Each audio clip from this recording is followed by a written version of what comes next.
The day Chima first saw Tife, the sun was high above the Faculty of Arts building, burning the afternoon with its lazy warmth.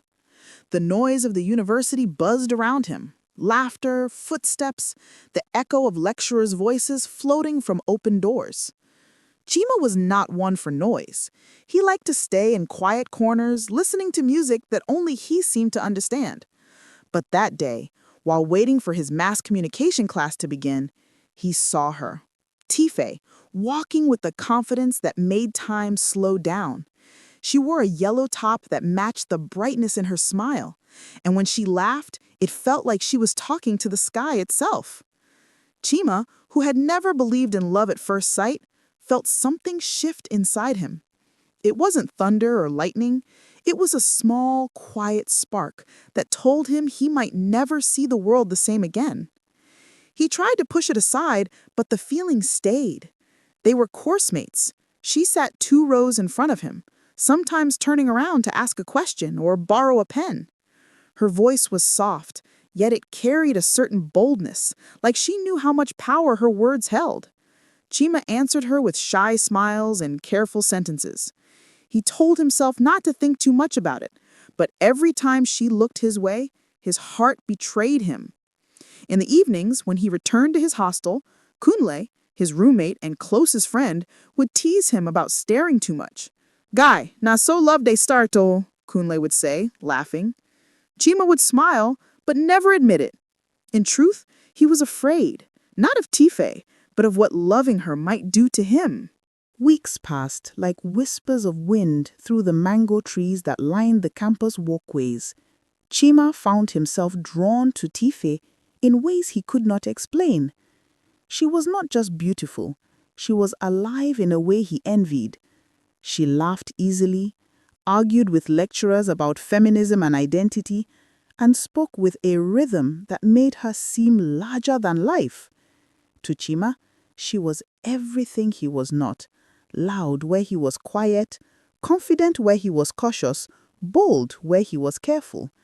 He started walking her halfway to her hostel after lectures, pretending it was just coincidence. Sometimes they talked about assignments, sometimes about life, sometimes about nothing at all. But even silence felt full when she was beside him. Tife noticed him too. There was something pure about Chima, something that reminded her of calm mornings after rain. He wasn't the kind of boy who flirted with every girl or spoke to impress. He listened, and that was rare. She started to wait for him after classes, smiling when she saw him approach. Adaora, her roommate, teased her endlessly. "You dey follow. This your Chima go stuck at your heart one day." Adaora would laugh, brushing her braids. Tife would roll her eyes, pretending not to care. But deep down, she knew something was growing between them. Something soft, like the beginning of a song. Still, she was scared of giving too much. So she wore her nonchalance like perfume, visible but untouchable. Their friendship deepened, yet confusion hovered like a shadow. One evening after a group study, when most students had left the faculty hall, Tife and Chima remained behind, laughing over a badly drawn diagram on the whiteboard.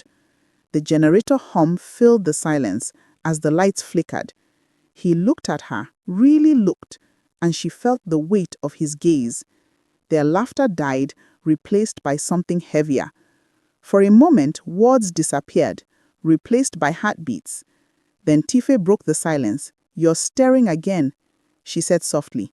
"Maybe," Chima replied. "Maybe I like what I see."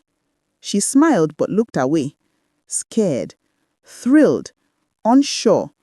That night, she didn't sleep early. She thought of his eyes, his calm voice, and the way he said, "maybe." It wasn't a confession, but it carried the weight of one. Adaora, ever the observer, noticed her tossing on the bed. "You dey think about your Mr. Quiet?" she teased. Tife threw a pillow at her, but she didn't deny it. Love was coming. She could feel it in her bones, even though she told herself she wasn't ready. It happened slowly, the way dry leaves catch fire. quietly at first, then all at once. Tife had grown used to Chima's quiet presence in her life.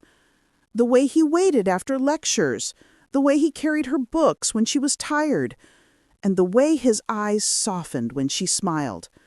But she had also grown too comfortable. The more Chima cared, the more she tested him. Sometimes she ignored his messages for days, pretending she was too busy. Sometimes she laughed a little too hard when other boys called her beautiful. It wasn't cruelty, it was fear. Fear of being too vulnerable. Fear of loving more than she was loved. She told herself she needed to be chased, not caught. Chima, on the other hand, began to notice the cracks in her affection. The girl who once smiled at him now seemed distant. Her laughter no longer meant for him alone. He told himself not to complain. After all, she was free to live her life.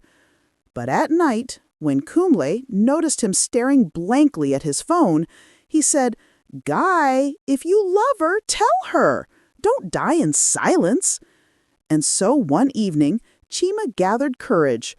They met outside the campus cafeteria under a tree that had become their unofficial spot. The sun was setting, painting gold across her hair. He told her everything, how he loved her, how she made life brighter, how he wanted nothing but a chance to make her happy. Tife smiled, but not the way he hoped. She looked away, chewing her lip. "Chima, you're a good person." That phrase, "you're a good person," felt like a knife wrapped in kindness.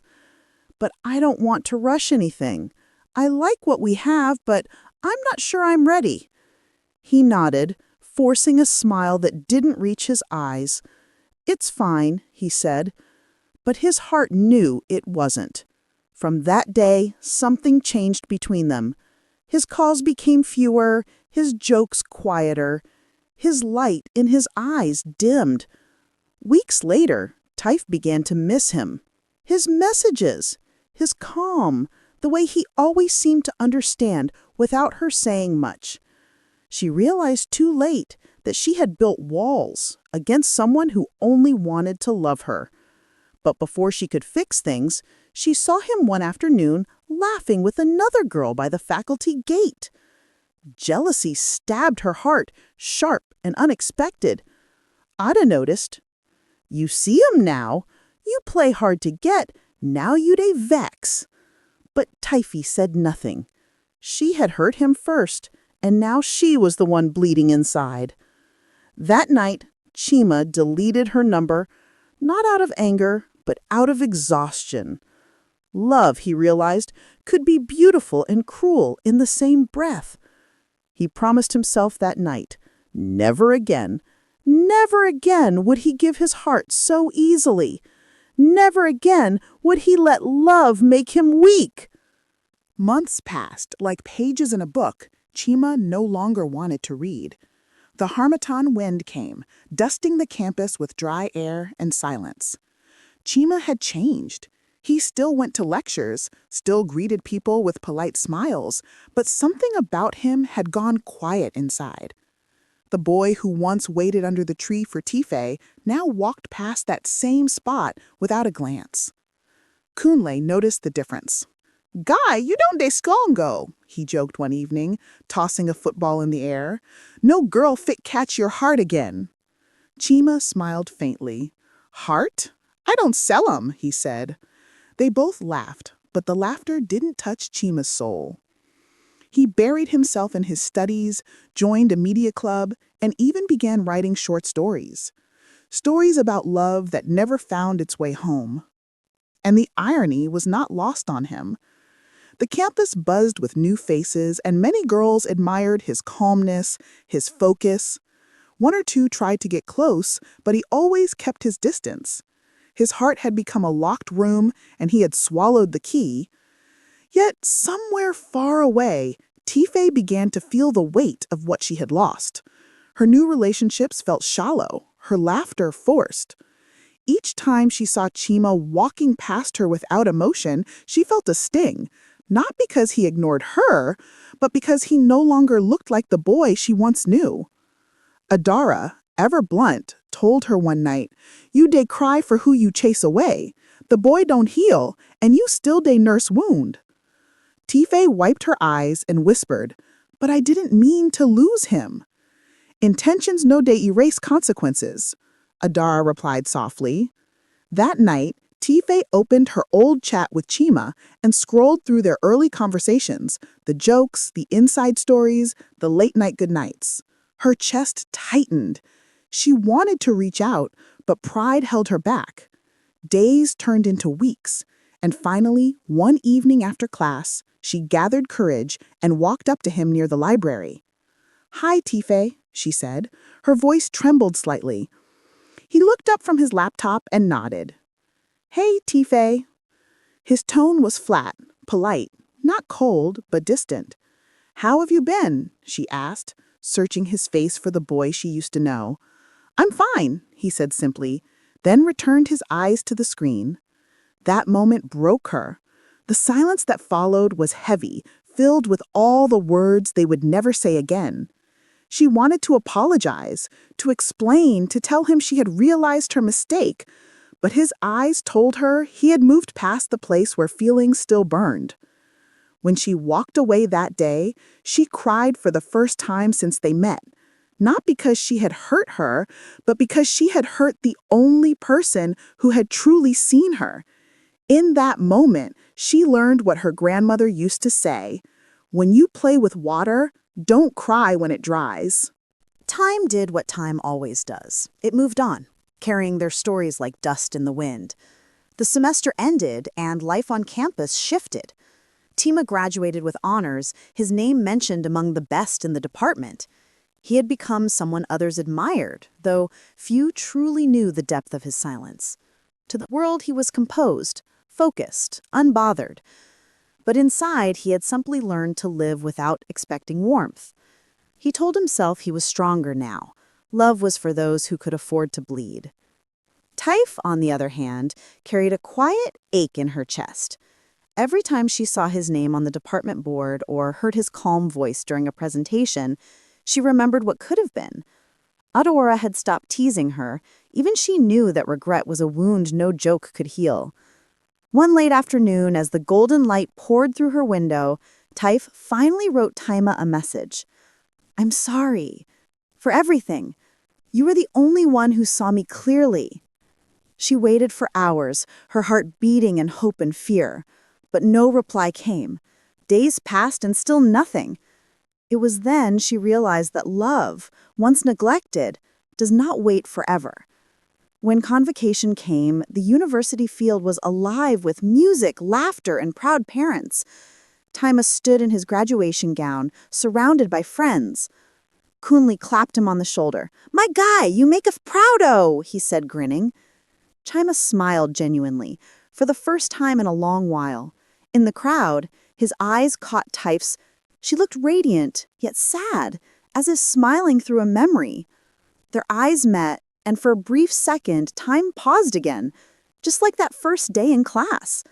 She walked up to him, her heels sinking slightly in the grass. She said, "Congratulations."